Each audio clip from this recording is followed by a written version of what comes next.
Alright guys, it's Thursday. We're going to go out and do a Doordash shift, Grubhub, Uber Eats, all that stuff. We'll use all the apps. But before we go, I just want to give you a quick update on what I did with the money from last week. Like always, I invested $500, and the main things I bought with that this week were some Teledoc and some Airbnb. So hopefully those will do me well. I really believe they will. If you got any questions on those, I have some stock reviews on those that I encourage you to take a look at. But let's go ahead and change clothes.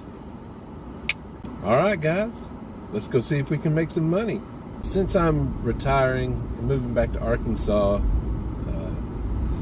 here in less than a year, I already sold my truck, to save money on that, because we have too many vehicles between me and my wife and my daughter and my son to drive back to Arkansas. So I'm gonna, right before I retire, I'm gonna do the same thing with this. Right before I move, I'm gonna do the same thing with this car. I'm gonna go ahead and sell it, and I'll get something different as far as that stuff goes when we get back to Arkansas. It just doesn't make sense to drive a bunch of cars, waste a bunch of gas, not ride together. What if something happens and so forth? It's not really that safe and not really cost efficient or anything like that. So I just think that is the wise thing to do. And because I'm gonna be selling it, I want to get it all paid off and everything before I leave, and so I don't have to worry about so much with the title and all that stuff. It's just more issues if I'm still paying on it, and I don't owe a whole lot more on it. So what I've decided to do is I pay $200 a month on it. My car payments are, I think, $180 something a month, but I pay $200 a month. And but what I've decided to do is, from my Doordash money, I invest $500 every week. I'm also going to take $50 of it and just pay extra on this car. I think right now I owe just under $3,000, and I think so. That's paying the extra 50 is basically doubling up what I'm already paying.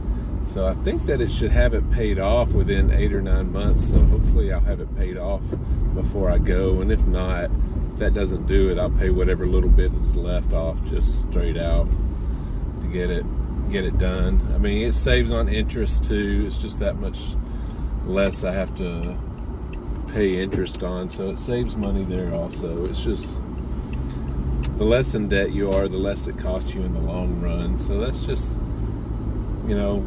something to cut back on and pay a little extra now to save later. I think is something people should look into. Help paying my truck off early by just putting a little extra each month on the truck payment. So that's some advice I have, is if you're making a car payment, say it's $365 a month, whatever it is, pay $400 a month. Are you really going to miss $35 a month? It doesn't really make a difference each month, but man, over the course of 4, 5, 6 years that you make car payments, it can make a huge difference. That stuff adds up. So it saves you on interest, gets paid off that much quicker, and helps your credit to do stuff like that. So that's just a little bit of tidbit for me that I have. So that's $550 out of what I make every week. Going straight to somewhere already planned out, and then on top of that, my gas. So I drove 314 miles last week, and gas here is $4.09 a gallon. Absolutely ridiculous. And then my car gets 45 miles to the gallon, so I don't know the math off the top of my head, but I'll put it in here and you'll see that's how much I'm also spending each week out of my profits. So, you know, I made $725 I think this week. So you subtract the gas and that cuts into it right there on what I actually have to spend. So that's just another reason your car is very important on, you know, how it can save you money between the payments you make on it, if you make any payments on it, the gas mileage you get, and how well you take care of it, and the maintenance on it.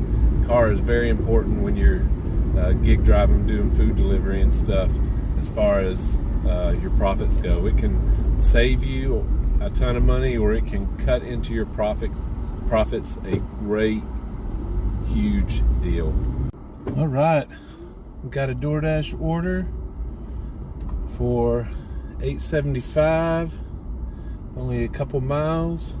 Then right after it, I got a Grubhub order for about 5 miles for $23, and it's going the same direction on out past. So of course my DoorDash order I went and just picked it up, and of course I had to wait around for it. It can't just come out really fast when I show up.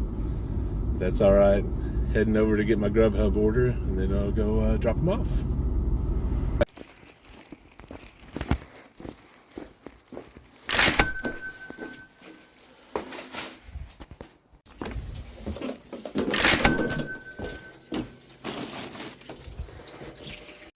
All right, just dropped off the Grubhub order. Got both orders dropped off now. Had to go out into the country, kind of see out in the country. Actually kind of nice out here. It's not even that far out. So anyway, got to get back into town, out of my area and everything. The people were super nice. I love delivering to people like that. Good tip. Very nice. I don't see why more people can't be like that. So anyway, off to a good start. I had a hidden tip on the first order. Ended up being I think it was 11 something, 11.75 I think. So we're at around $34, $35 already. So headed back.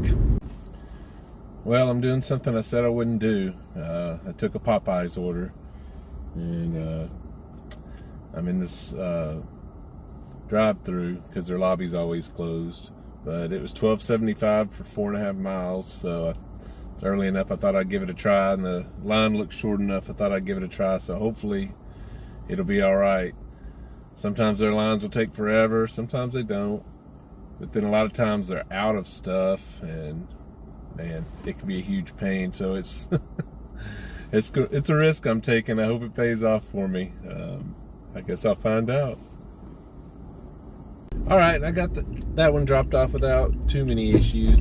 I don't know if it's the app or my phone, but sometimes when I go to complete the order, it just spins for a while, and then it says something happened, unexpected happened, or whatever, and it doesn't go through, and I have to like close the app and restart the app and put it back in again. I think it's just a phone reception thing maybe, but I don't know. It's annoying. It happens a few times every shift, it seems like. But anyway, that's really not a big deal. So I got that one completed, and we'll see what we get next.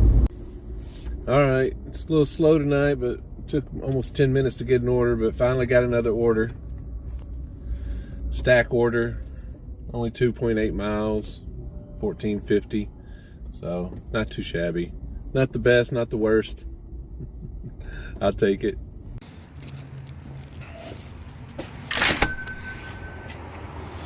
If you can see any apartment numbers or building numbers or anything here, just let me know, because I sure the hell can't. So we have to get out at all the buildings and look and see what we can see. Because God knows there's a building number under there. Supposedly lit, but covered by the awning and barely lit. I can't read what it says. Finally, this is ridiculous. There's no way to see anything. Finally found it though. All right, we finally finished that order. I hate apartments. Have I ever said that before? Holy crap. Put a building number on there. Some kind of direction. Something. Man. Oh well, we got done with it. Had a 50-cent hidden tip, so it ended up being $15 total for the stack. And I got a new order. Gonna head to Jack in the Box, $9.75 for, I think it was less than 3 miles, so not too shabby. So on the way. That one was easy enough. A little 50-cent hidden tip, so it ended up being $10.25. So not doing too bad. Now I like to try to be on that $50 by 7 o'clock pace. It's 7:26 now. I'm just now checking, and we're at about $73. So I'd say we're doing well with our pace for sure. Got a good chance of getting 100 for the night. I just got a 16 and change stack order. So it's about 6 or 7 miles, but mostly freeway. So not too bad an order. So I'm going to go knock those out. Another apartment. God, these are so fun.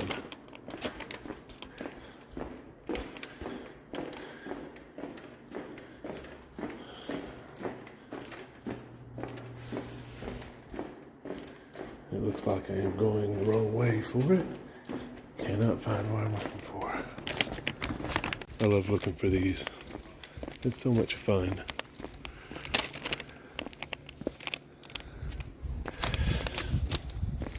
No idea. I don't understand why apartments can't have like a uniform numbering, building number system. They're all different. The only good thing about this one was at least it was on the first floor, but good grief, it can be so frustrating. All right, that was another apartment, but that person came and met me at the gate, so I didn't even have to go into the complex. She was a sweetheart. Nice little hidden tip, 50 or 75 cents, something like that. It was a $10, ended up being $10 for the order. So I got a Grubhub order. It's 9 and change, and it's headed back toward my house. It's going to be my last one for the night. So should put me right around $100, give or take. Got a $15 Doordash order to add on to that, also on the way home. So it's a good end to the night. So we're going to go ahead and, I just picked that one up, and I'm going to go pick up this Grubhub order and get them accomplished.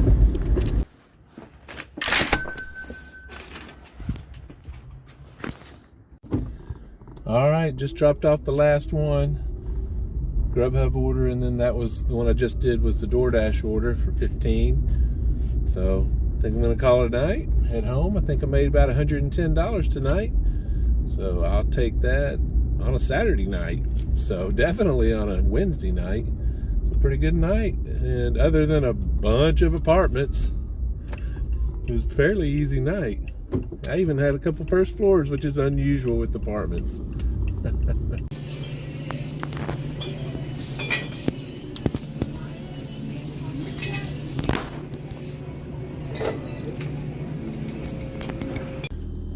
And guys, when your wife stays home, comes home after work, stays home while you're out doing DoorDashing all night, cooks you a nice dinner or whatever, do something nice for her every now and then. They'll appreciate it.